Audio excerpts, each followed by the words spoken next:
రాష్ట్రం మొత్తం మీద ఇంకో 2 నెలల్లో ఎలక్షన్ వాతావరణం హడావిడి మొదలవుతుంటే పామారులో మాత్రం 2 రోజుల క్రితమే మొదలైంది. పామారు టీడీపీ జనసేన ఉమ్మడి అభ్యర్థిగా వరల రాజా గారు పల్లిబాట కార్యక్రమం అనేది 2 రోజుల క్రితం స్టార్ట్ చేశారు. దాని నుంచి అనూహ్య స్పందన తెలుగుదేశం శ్రేణుల్లో నుంచి అటు జనసేన శ్రేణుల్లో నుంచి వస్తుంది. ఇదే విధంగా ఈరోజు పర్యటన భాగంలో ఆయన మనకు కొంత టైం ఇచ్చారు. అసలు కార్యక్రమం ఎలా జరుగుతుంది, ఈ కార్యక్రమం ముఖ్యోద్దేశం ఏందో వరలరాజు గారు మాట. సార్, 2 రోజుల క్రితం మీరు పెట్టిన పల్లిబాటలో జనవరిలో అత్యున్నత స్పందన వస్తుంది. దీన్ని మీ గురించి మీరేమంటారు? ఈరోజు పల్లిబాట పామర ప్రగతి కోసం, పామర ప్రజల సమస్యలు తెలుసుకోవటం కోసం, ఆ పామర ప్రజలందరికీ కూడా భరోసా కలిగించి, విశ్వాసాన్ని కలిగించి, రాబోయే రోజుల్లో తెలుగుదేశం జనసేన సంయుక్తంగా సంకీర్ణంగా ప్రభుత్వాన్ని సాధిస్తేనే సమస్యలు పరిష్కారం అవుతాయి. గాడి తప్పిన రాష్ట్రం గాడిలో పడుతుంది. సంక్షేమ అభివృద్ధి రెండు కళ్ళుగా చంద్రబాబు గారి పాలన, పవన్ కళ్యాణ్ గారి పాలన ఉండబోతుంది అని జనాలందరికీ, ప్రజలందరికీ కూడా తెలియజెప్పడానికి ఈ పల్లెబాట కార్యక్రమం, పల్లె నిద్ర కార్యక్రమం. ఈ కార్యక్రమం ఈరోజుకి 5వ రోజు చేరుకున్నాం. విశేషమైన స్పందన ప్రజల్లో ఉంది. ప్రజలందరూ కూడా ఎదురు చూస్తున్నారు. ఏమిటి మాకు ఈ పరిస్థితి, దుస్థితి ఎప్పుడూ లేదు. రైతాంగం ఏడుస్తున్నారు, సామాన్యులు ఏడుస్తున్నారు. ఈ రకంగా అన్ని వర్గాల వారిని అడ్డంగా దోచేయటమే కాక వాళ్ళ జీవితాన్ని చిదిమేసిన ఈ పాలకుల్ని బుద్ధి చెప్పడానికి సిద్ధంగా ఉన్న ప్రజలకి చైతన్యపరచడానికి మేము ఈ కార్యక్రమం ఎన్నుకున్నాం. బ్రహ్మాండమైన స్పందన ఉందని తెలియజేస్తున్నాం. మీరు అంతకుముందు గడప గడపకి బాబు గ్యారెంటీ భవిష్యత్ షూరిటీ అనే కార్యక్రమం చేశారు. దానికి ఈ పల్లిబాటకి రెండింటికి వ్యత్యాసం ఏంటి? అదే కంటిన్యూ చేయొచ్చు కానీ కాకుండా వాళ్ళ మళ్ళీ మీరు ఎప్పుడైతే అభ్యర్థిగా వచ్చిన కాడి నుంచి పల్లిబాట కార్యక్రమం పెట్టారు, దానికి దీనికి వ్యత్యాసం ఏంటి? ఒకవేళ మీకు ఎమ్మెల్యే పదవి ఇచ్చారని చెప్పి ఇప్పుడు ఇంకా జనాల్లోకి వెళ్ళాలని చెప్పి ఈ కార్యక్రమం మొదలు పెట్టుకున్నారా? అది ఆపేసి సడన్గా ఆత్మగౌరవ సభ, బాధుడే బాధుడు, ఇదేం కర్మ మన రాష్ట్రానికి, బాబు షూరిటీ భవిష్యత్తు గ్యారెంటీ, ఇట్లాంటి కార్యక్రమాలన్నీ చాలా చేశాం. అయితే ఈరోజు ప్రజల సమస్యలు ఇంకా లోతుగా తెలుసుకోవటానికి కుమార్ రాజా అనే నేను మీ సేవకుడిగా వస్తున్నాను, నన్ను ఆశీర్వదించండి అని చెప్పడానికి గ్రామస్తులతో సమయం కేటాయించి, ఆ గ్రామంలో పల్లె నిద్ర చేసి, ఆ గ్రామస్తులతో మాటామంతి కార్యక్రమం చేసి వాళ్ళతో మమేకమై ఉండటానికి నేను పర్సనల్గా పామర్ నియోజకవర్గ పరిధిలో ఈ కార్యక్రమాన్ని పెట్టి వాళ్ళ మనసుల్లో ఒక స్థానం సంపాదించుకోవడానికి, ఒక భరోసా కలిగించడానికి. కుమార్ రాజా అయితే ఈసారి ఒకసారి చూద్దాం, ఈసారి కుమార్ రాజా చేద్దాం. గతంలో నాన్నగారికి కూడా ఇక్కడ విజయం దక్కల. 2009లో ఒక పెద్ద ఆయన్ని చూసాం. 2014లో ఆ పెద్ద ఆయన చేతిలో ఓడిపోయిన ఒక మహిళను చూసాం. 2019లో ఒక కొత్త వ్యక్తిని చూసాం.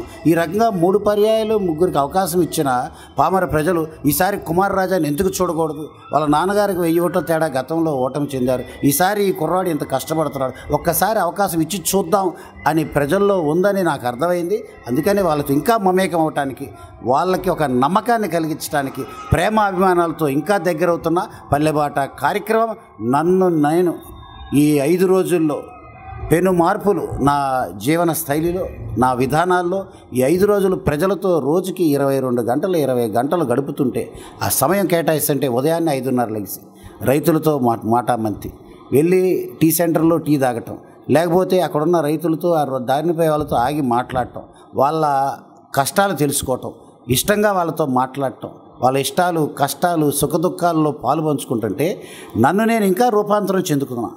ఇంకా ప్రజలకు ఇంకా దగ్గర అవ్వాలి. ఈ 30 రోజుల పాదయాత్ర ఏదైతే పల్లెబాట, పల్లె నిద్ర ఈ కార్యక్రమం పూర్తయ్యేసరికి నాలో ఒక నూతన కుమార్ రాజా, గత కుమార్ రాజా ఇప్పుడు నూతనంగా పెను మార్పులు, రూపాంతరం చెందిన కుమార్ రాజాని చూస్తారని చెప్పి కూడా మీ అందరికీ తెలియజేస్తున్నాను. ఈ పల్లె నిద్రలో పల్లెబాట కార్యక్రమంలో ప్రజల గురించి మీరు తెలుసుకుంటున్నారు. పామర్ నియోజకవర్గ సమస్యలు, ఎలాంటి సమస్యలు మీ దృష్టికి వస్తున్నాయి? రేపు మీకు ఇక్కడ అధికారం కట్టిపెడితే ఆ సమస్యలు మీరు ఎలా తీరుస్తారు? చాలా పామర్ నియోజకవర్గ ప్రజలు ప్రజా సమస్యలు ఇంటింటా రామాయణం. ప్రతి ఇంటికి ఒక స్పెషల్ సమస్య. ఈరోజు తాగునీరు సమస్య, డ్రైనేజ్ వ్యవస్థ లేనే లేదు. వర్షం వచ్చినా మురుగునీరు రోజు బయటికి పోవాలన్నా ఇవన్నీ కూడా రోజు ప్రతి ఇంటికి సమస్య. ఇదంతా ఒక ఎత్తు అయితే అసలు రోడ్లే లేవు. తెలుగుదేశం హయాంలో వేసిన రోడ్లే తప్ప వీళ్ళు బొచ్చే మట్టి వేసిన దాఖలాలు లేవు. అదేవిధంగా ఇదంతా ఒక ఎత్తు అయితే ఈరోజు నెరవేర్చాల్సినవి పాముల్లంక వంతెన కానీ, పామర బస్ స్టాండ్ కానీ, ఇంకోటి ఈ రకంగా అన్ని సమస్యలే, మరి ముఖ్యంగా రైతాంగ సమస్య. రైతులకి గతంలో స్వేచ్ఛ ఉంది, ఎక్కడ కావాలంటే అక్కడ పంటను అమ్ముకుంటాడు. ఎవరైతే బేరగాళ్ళు వస్తారో గిట్టుబాటు ధరకు రూపాయి ఎక్కువ ఇచ్చి కొంటారు. రైతు నెత్తి మీద భారం, వారం 10 రోజుల్లో డబ్బులు వచ్చేసి భారాలు పోయాయి, అప్పులు తగ్గాయి, రైతు మొహంలో చిరునవ్వు ఉండేది గతంలో. ఇప్పుడు అవన్నీ లేక ఆర్బీకే సంస్థ తీసుకొచ్చి, ఆ వ్యవస్థను తీసుకొచ్చి రైతు చివరి రక్తపు బొట్టు వరకు కూడా పీల్చి పిప్పు చేస్తుంది ఈ ప్రభుత్వం. అన్ని సమస్యలేనండి. ఈ సమస్యలన్నీ కూడా రాబోయే రోజుల్లో పరిష్కరించడానికి ప్రగతి పదం అనే పుస్తకం పెట్టుకున్నాను. ప్రతి ఊరికి 1-2 పేజీలు ఆ పుస్తకంలో ఉంటాయి. ప్రతి సమస్యని ఆ పుస్తకంలో నమోదు చేస్తున్నా. అదే నా ఖురాన్, అదే నా భగవద్గీత, అదే నా బైబిల్. ఆ ప్రగతి పదం పుస్తకాలలో ఉన్న సమస్యల్ని ఏనాడైతే నేను పూర్తిగా పరిష్కరించగలుగుతానో నా జన్మ ధన్యమైనట్టు అని తెలియజేస్తుంది. సమస్యలు వెలికితీయడంతో పాటు ప్రధానంగా ఎమ్మెల్యే గారి మీద కూడా బాగా దృష్టి పెట్టినట్టు తెలుస్తుంది సార్. ఎమ్మెల్యే గారిని టార్గెట్ చేసుకున్నారని చెప్తున్నారు. వాళ్ళు అభివృద్ధి చేసామని చెప్తున్నారు, మీకేమో ఎక్కడ అభివృద్ధి కనిపించట్లేదు, వరలరాజు గారు మమ్మల్ని టార్గెట్ చేసిన వైసీపీ శ్రేణులు అంటున్నారు. దీని గురించి ఏమంటారు?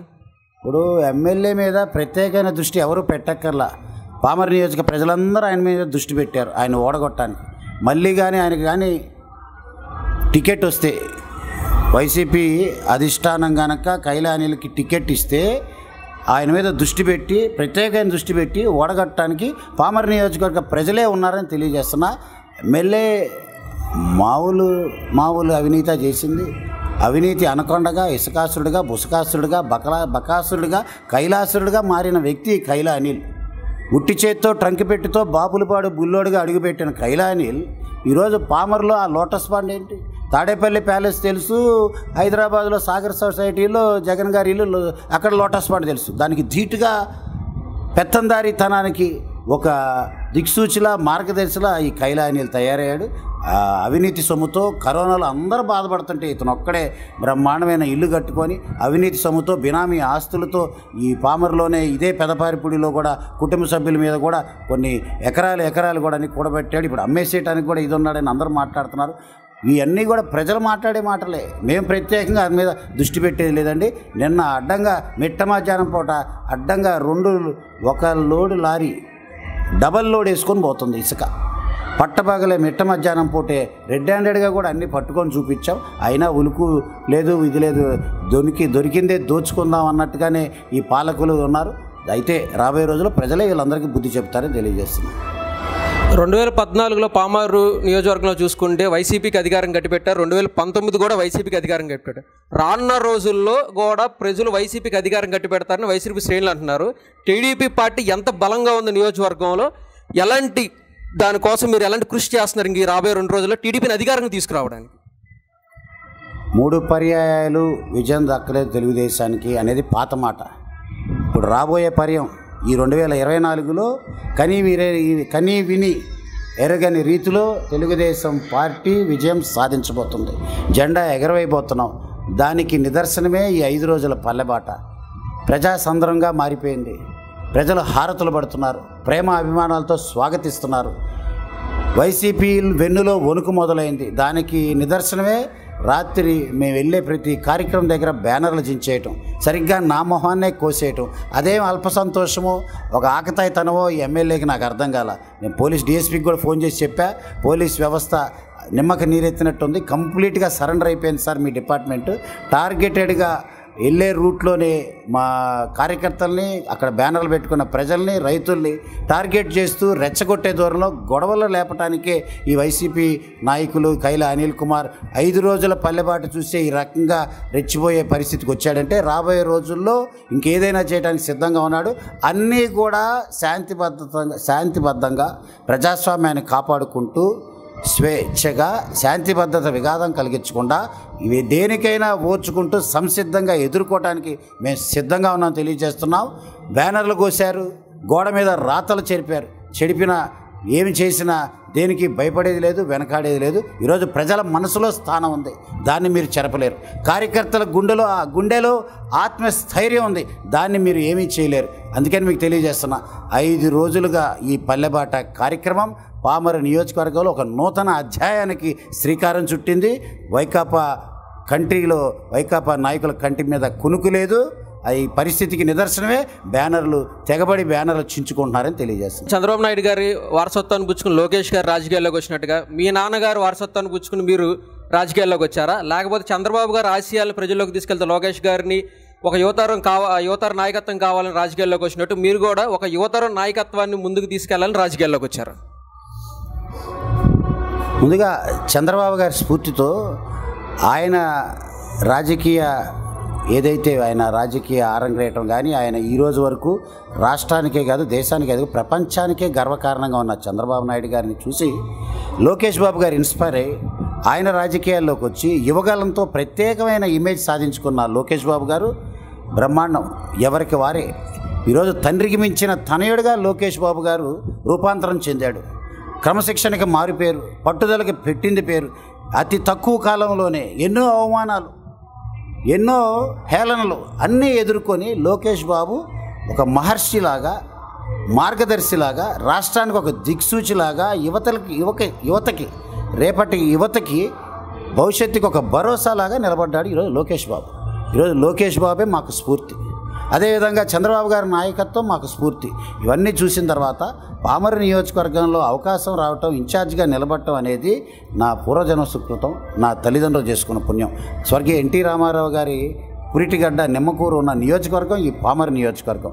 సో ఇక్కడ పోటీ చేసే అవకాశం నాకు దక్కడం చాలా సంతోషం. దానికి ముందు ఇన్ఛార్జిగా రాకముందు 2012 నుంచి కూడా పామరు ప్రజలతో ఇక్కడున్న హరిజనవాడ, గిరిజనవాడ ఏదైతే ఎస్సీ/బీసీ కాలనీలో ప్రత్యేకమైన అనుబంధం నాకుంది. సో ఈ రకంగా వాళ్ళకి సేవ చేసే అవకాశం రావటం నా అదృష్టంగా భావిస్తున్నా.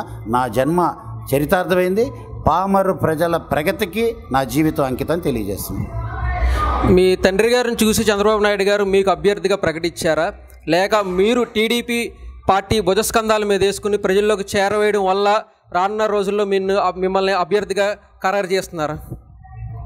ఈరోజు తండ్రి గారిని చూసి కొడుకు ఇచ్చారు, లేకపోతే కొడుకుని చూసి తండ్రి గారికి ఇంకోటి ఇచ్చారు, ఇది కాదండి. ఇక్కడ ఒక సూటి ప్రశ్న, సూటి మాట ఏమిటంటే, ఒక పెద్ద రాజకీయ నాయకుడు కొడుకు ఇచ్చేద్దాం టికెట్, అతను గెలుస్తాడా లేదా తర్వాత అనేది కాదు. 1కి 2 10 సార్లు అన్నీ కూడా చెక్ చేసుకుంటారు. ఒక సర్వే చేసుకున్నారు. ఇప్పుడు కాదు, 2.5 సంవత్సరాల క్రితం చంద్రబాబు గారు సర్వే చేసుకున్నారు. ఆ సర్వేలో వరల కుమార్ రాజాని ఇక్కడ నిలబెడితే ఖచ్చితంగా గెలుస్తాడని ఆయనకు నమ్మకం వచ్చిన తర్వాతే, ఒక పాజిటివ్ ఇది వచ్చిందని ఆయనకి విశ్వాసం కలిగిన రోజే నన్ను ఈరోజుగా ఇన్ఛార్జ్గా పెట్టడం జరిగింది. ఎవ్రీ మంత్, ఎవ్రీ 2 మంత్స్కి సర్వేలు జరుగుతూనే ఉంటాయి, రిపోర్ట్స్ వస్తూనే ఉంటాయి, అప్డేట్స్ వస్తూనే ఉంటాయి. నేను ఈ 2.5 సంవత్సరాల్లో ఎక్కడిని గడపలేదు, మాట్లాడిన మనిషి లేడు. ప్రత్యేకంగా ప్రేమ అభిమానాలు, ప్రజల మనసులో స్థానం నేను సంపాదించుకున్నా. ఇది వర్లరామయ్య గారు అబ్బాయిగానో లేదు ఇంకొకటిగా కాదు నన్ను చూసింది, వర్ల కుమార్ రాజా అని. మొన్న ఈ మధ్య వర్లరామయ్య గారు మా నాన్నగారు పామరు నియోజకవర్గం వస్తే కొంతమంది రైతులు ఆయన దగ్గరికి వెళ్ళి కుమార్ రాజా వచ్చాడని చెప్పి మాట్లాడారు. అంటే మా నాన్నగారి పేరు మర్చిపోయారు, కుమార్ రాజాని తలుచుకుంటున్నారు మా నాన్నగారిని చూసి. అంటే ఈరోజు మరి వరరామయ్య గారిని చూసి కుమార్ రాజా వచ్చినట్ట, లేదా ఇంకోటి అని మీరే ఆలోచించండి. కుమార్ రాజా అనే వ్యక్తి బయోడేటా చూసి ఆస్ట్రేలియాలో 7-8 సంవత్సరాలు ఉన్నా, వ్యాపార నిమిత్తం కన్యాకుమారి నుంచి కాశ్మీర్ వరకు అన్ని రాష్ట్రాలు తిరిగిన అవగాహన ఉంది, ఒక సామాజిక స్పృహ ఉంది, ఒక జ్ఞానం ఉంది, విజ్ఞానం ఉంది, పరిజ్ఞానం ఉందని చంద్రబాబు గారు నా మీద ఒక 45 minutes 1-to-1 ఇంటర్వ్యూ చేసిన తర్వాత, నా మీద కొన్ని రిపోర్ట్స్ తెచ్చుకున్న తర్వాతే నాకు ఇన్ఛార్జ్గా ఇచ్చే అవకాశం ఇచ్చారు. 6 నెలలకు ఒక ఫైనల్ రిపోర్ట్, 18 monthsకి ఒక రిపోర్ట్, ఈరోజు 25, 26, 27 monthsకి ఒక రిపోర్ట్ తెచ్చుకున్న తర్వాతే నాకు రాబోయే రోజుల్లో ఫైనల్ చేయబోతున్నారు. ఏదో తండ్రి వెనక కొడుకో లేదా ఇంకోటో చూసి నెపోటిజం లాగా ఇచ్చిన ఇది కాదండి. అది సినిమా వాళ్ళకి చెల్లుద్ది, రాజకీయాల్లో అది సరికాదు. ఒకవేళ నిజంగా రాజకీయాలు ఆ రకంగా చూసిస్తే అతను చేయగలడు, సమర్థుడు అని తెలిస్తేనే ఇస్తారు తప్ప ఇంకోటి కాదు. మీరు ఎక్కడ పర్యటన చేసినా, ఎక్కడ స్పీచ్లు ఇచ్చినా సరే ఈ మధ్యన ఒక ఎమ్మెల్యే గారి గురించి ఒక స్లోగన్ చెప్తున్నారంటే కొంచెం అది మాకేంటో చెప్తారు. అది కూడా ఏం స్లోగన్ బాబు? అతని గురించి ప్రజలు ఎక్కువ ఆలోచిస్తున్నాం, మేము అసలు ఏం ఆలోచించట్లేదు. ఆహా, నీతి నిల్ అవినీతి ఫుల్లా? అదే సార్, ప్రజల నుంచి వచ్చిన మాటే. కైలా అనిల్కి నీతి నిల్లు అవినీతి ఫుల్లు. ఇతను బొక్కేసే ఇసుక, ఇతను ఊదేసే ఊర చెరువులు అసలు అంతా ఇంత కాదని ప్రజల మాట. ఇవన్నీ ఒక ఎత్తు అయితే డబుల్ మర్డర్ జరిగింది ఈ పామర్ నియోజకవర్గంలో. అది పులివెందల పంచాయతీలకి దారి తీసింది. దాంట్లో కుట్రదారులు బెయిల్ మీద బయట తిరుగుతున్నారు, కానీ సూత్రధారి Kaila Anil Kumar call data base చేసుకుంటే అతను ఏ రోజైనా దొరికే ముద్దాయే. అయినా ప్రజలు రాబోయే రోజుల్లో అతనికి బుద్ధి చెప్పడానికి సిద్ధంగా ఉన్నారు. ఖచ్చితంగా కైలా అనిల్కి కాలమే సమాధానం చెప్తుంది. తను చేసిన పాపాలు పండబోతున్నాయి. రాబోయే రోజుల్లో అన్నీ కూడా బయటకు వస్తాయి. చివరగా ఈ పల్లెబాట కార్యక్రమంకి మీరు పామర్ నియోజక ప్రజలకి ఏమి గ్యారెంటీ ఇవ్వబోతున్నారు, ఏమి షూరిటీ ఇవ్వబోతున్నారు? మీలో ఒకడిగా, మీ వాడిగా, మీ సోదరుడిగా, మీ శ్రేయోభిలాషిగా, మీకు సేవ చేసే సేవకుడిగా ఉంటానని వస్తున్న కుమార్ రాజా అనే నన్ను దీవించండి, ఆశీర్వదించండి. మీ సేవకుడిగా ఉండే అదృష్టాన్ని దయచేయండి. ఈసారి నన్ను చూడండి, ఈసారి నాకు చేయండి. విజ్ఞత కలిగిన, వివేకం కలిగిన, విచక్షణ కలిగిన, ఆలోచన కలిగిన పామరు ప్రజలు మీరంతా. అందరికీ అవకాశం ఇచ్చారు. ఈ పామరు నియోజకవర్గం పుట్టిన 2009లోనే ఒక పెద్ద ఆయనకి అవకాశం ఇచ్చారు. 7-10 వయసు ఉన్న పెద్ద ఆయనకి. 2014లో ఆయన చేతిలో ఓడిపోయిన ఒక మహిళకి అవకాశం ఇచ్చారు. చివరికి 19లో కొత్తగా వచ్చిన ఇప్పుడు స్థానిక ఎమ్మెల్యే అతనికి అవకాశం ఇచ్చారు. మరి 4వ పర్యాయం 2024 ఈసారి నన్ను చూడండి, ఈసారి నాకు చేయండి. మీ సేవకుడిగా ఉంటా, మీ వాడిగా ఉంటా, మీలో ఒకడిగా ఉంటా, మీ ఇంట్లో పెద్ద కొడుకుగా ఉంటా, మీ బిడ్డగా ఉంటా. మీ సమస్యలపై పూర్తి అవగాహన, పరిజ్ఞానం ఉంది. సాధించగలను, సమస్యలపై పోరాటం చేయగలను, సమస్యలకి జవాబు తీసుకురాగలను అనే ఒక పూర్తి నమ్మకం ఉంది. ఇది అన్న ఎన్టీ రామారావు గారి పురిటిగడ్డ నియోజకవర్గం. చంద్రబాబు గారు, లోకేష్ బాబు గారు దీని మీద ప్రత్యేకమైన దృష్టి పెట్టారు. ఈసారి తెలుగుదేశం జెండాని ఎగరేసే దిశగా మీరు నన్ను ఆశీర్వదించండి. ప్రత్యేకమైన నిధులు సంవత్సరానికి 100 కోట్లు తగ్గకుండా చంద్రబాబు గారి కాళ్ళు పట్టుకునైనా, లోకేష్ బాబు గారిపై ఒత్తిడి తీసుకొచ్చైనా కానీ, బతిమాలి బామాలైనా కానీ 100 కాకపోతే 60, 70 ఎంతో కొంత ప్రతి సంవత్సరం కోట్లు తీసుకొచ్చి, నిధులు తీసుకొచ్చి పనులు చేయించే విధంగా మీ అందరి బిడ్డగా నేను ముందుండి చేస్తానని మీ అందరికీ విజ్ఞప్తి చేస్తున్నా. ఈసారి నన్ను చూడండి, ఈసారి నాకు చేయండి అని మీ అందరికీ విజ్ఞప్తి చేస్తున్నాను. నమస్కారం. అనూహ్య స్పందనతో మొదలైన ఈ పల్లెబాట కార్యక్రమం వరల్ రాజా గారిని అసెంబ్లీ దాకా తీసుకెళ్లి పామర్ నియోజకవర్గ ప్రజలు కష్టాలు తీరతాయని భావిస్తూ రానున్న రోజుల్లో పామారు రాజకీయ చదరంగంలో ఒక నూతన అధ్యాయానికి తెరబడిపోతుందని తెలియజేస్తూ సెలవు తీసుకున్నాం.